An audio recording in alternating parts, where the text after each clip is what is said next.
So a lot of people have asked about the calendar and all of this kind of stuff, and we really wanted to create an interesting calendar for the world of Zyathé, but we wanted to at least be somewhat manageable.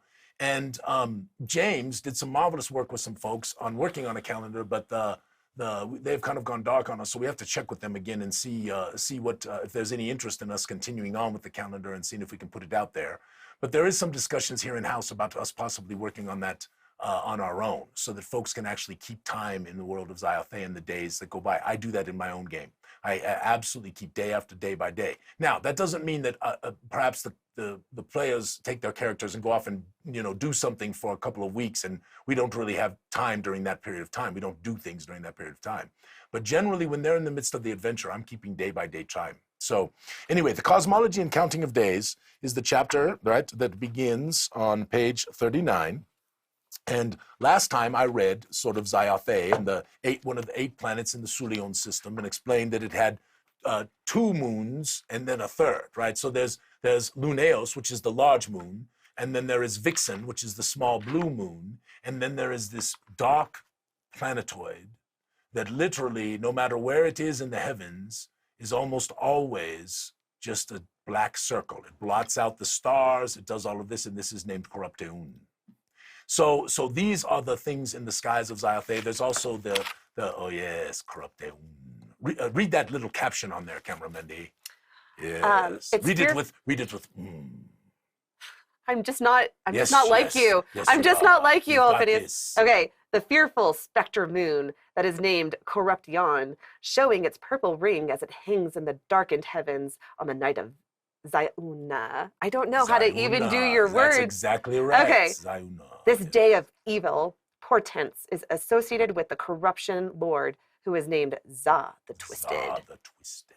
Yes, magnificent. All right, I'm going to read this now. Ready, Camera Mandi? Yes. This is the Skies of Zyathé. Now, I'm not going to read the entire thing, but it is by Austrine Valanzul, who is a Soth, and a wonderful essay about this. This is in here on page 42 and 40. Excuse me, 41 and 42. 'Tis been many annums that I have studied the skies that spread above all who live on this wonderful, strange, and sometimes quite dangerous world. As such, I do consider myself somewhat of an expert on the topic, and shall, as has been requested of me, attempt to provide a much too short treatise on the subject.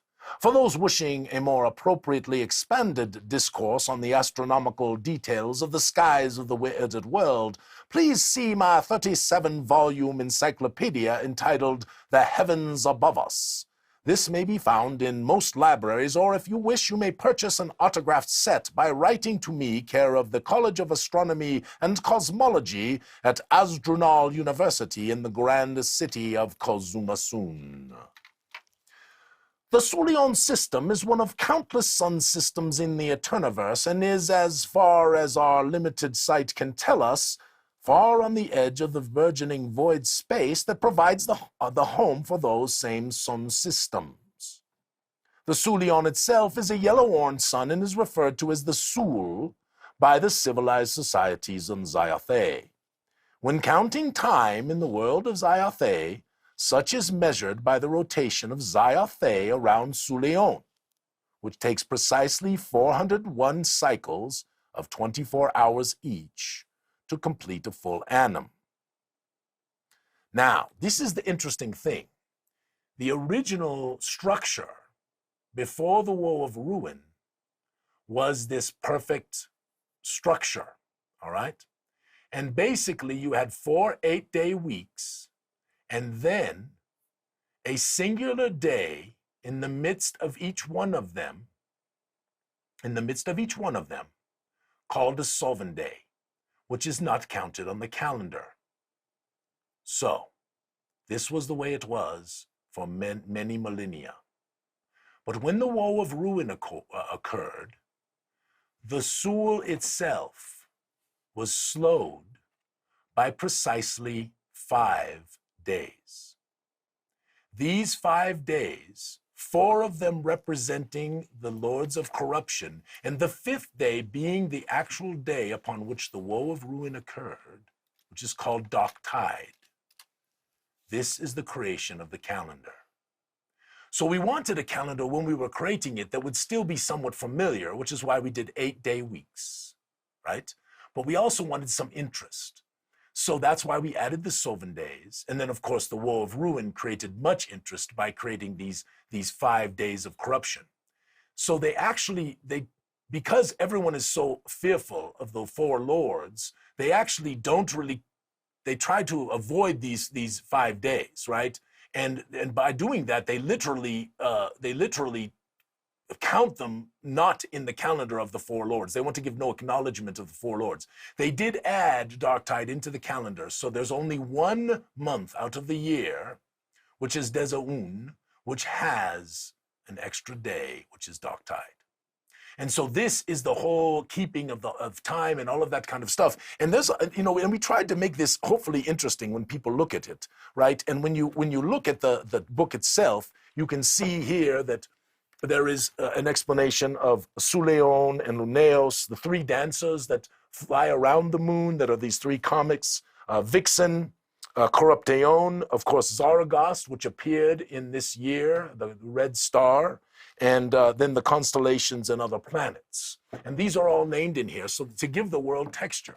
Because again, our goal with Zyathé is to really give us this beautiful, wonderful world that is very, very fantastically believable.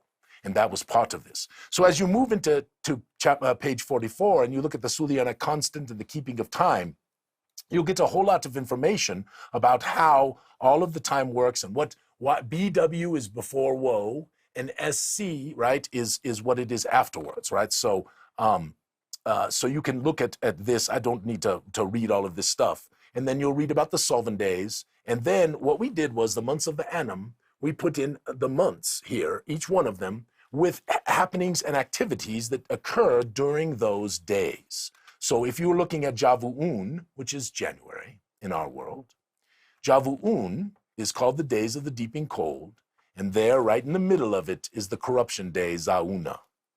And so you can see these various interesting dates and all of this kind of stuff as you progress through it. So are there any questions or thoughts on the calendar, the keeping of time, the cosmology, any of those kinds of things? Because I know some people had some questions, but I may have answered them already. So, I mean, most of the chat was dominated by the fact that you said woe of Wy'rd. Woe of woman. And so woe of woman. Then there was a lot of marriage is what brings us. Marriage is what brings us together today. Yeah. Let me double check if there was any specific I might questions. have answered most of them. Yeah. Because this is not that complicated. It's a little goofy, right? For some people. Some people have said, it's a little complicated. And I don't think it's that complicated.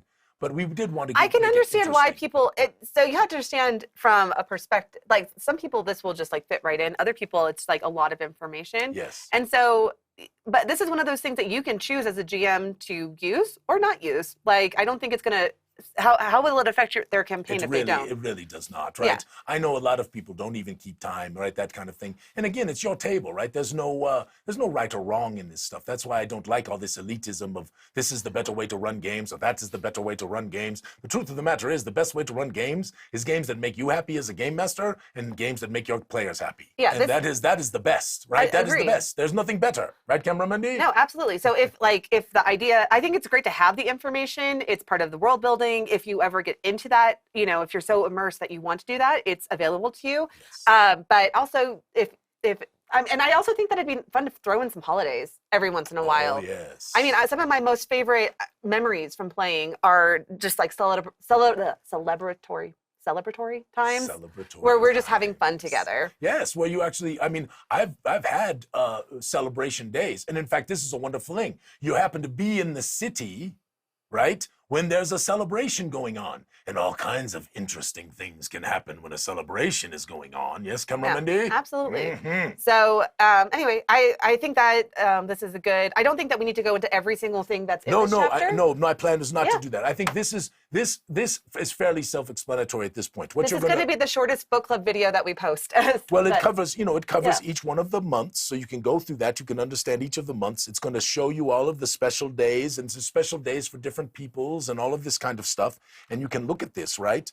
and you can see kind of how all of this progresses through the year, and it really gives you wonderful backgrounds. And then you, at the end, when you get to page 55, you see the naming of the days of the week. And I'm going to go through those, and then we can do the Zion Dune. I just want to point out one really quickly. Oh, yes, please. Okay. So, like, for instance, here is special day. It is stocking day. And then it only applies really to a couple, it's the halfling and the softling races. And so that might be something, if you have a character that is one of those races, it'd be great to throw that in there as one of their national holidays. And I mean, even prep them ahead of time. Like, your players may not have access to all this stuff, so just send them a text. Yes. Now, honestly, we did write these books. All of the books have been written with the players in mind. There are spoilers in there if you took them as written, but all of these books, the tomes, are really designed that players can also enjoy them as well. Even though they have tales in them, no question, when you're looking at East or West Verdestia. But again, as game masters, these are thought starters when you're looking at these books. They are things to add, and they can be presented as rumors. I used to give my players all kinds of reading materials because my players like to read. And so, you know, in my world building, I wrote a lot of stuff. And so I took those things and gave them to them. So anyway, so when you look at the naming of the days of the week, you're going to see that there's 8 days. First day, or works day, is the common day of the first day of the week. Second day, or forge day, is the second day. Third day, or loon's day, is the third day of the week. Fourth day, or jester's day. Fifth day, ever's day. Sixth day, myth's day. Seventh day is fest day. And then God's day, or Sul day, is the 8th. And we try to, again, make these a little bit memorable, right? So that's why we do first day, second day, right? So people don't have to trip, right? They don't have to remember all of these things. And over time, you can inculcate this knowledge to your players. Okay, I have some comments. Yes. Okay, I like the idea of a calendar that we could create for our website that has like this stuff in a different type of distilled way. I like Jen's suggestion of a National Flowstone Awareness Day. Like, what I love about this, in our world, it's like, you know, like how like you have like Mom's Day and Dad's Day and Pirates Day and like all these like random days. Like, maybe this is a forum that we create where people just put up like random, that's a great idea. Yeah, random ideas for days across the. Jen, that's a great idea. I know. It's one of our lights just went out. And I want to show you this. It's okay. It's not that dark. Yeah. I want to show you this. Can you all see this? So this is a special place that you'll probably find out about in chapter 6. And you can see Lunaeus with the 3 dancers, the comets that fly around it. You can see Vixen, the blue moon, and then, of course, in the sky high above is Zaragost, the red star.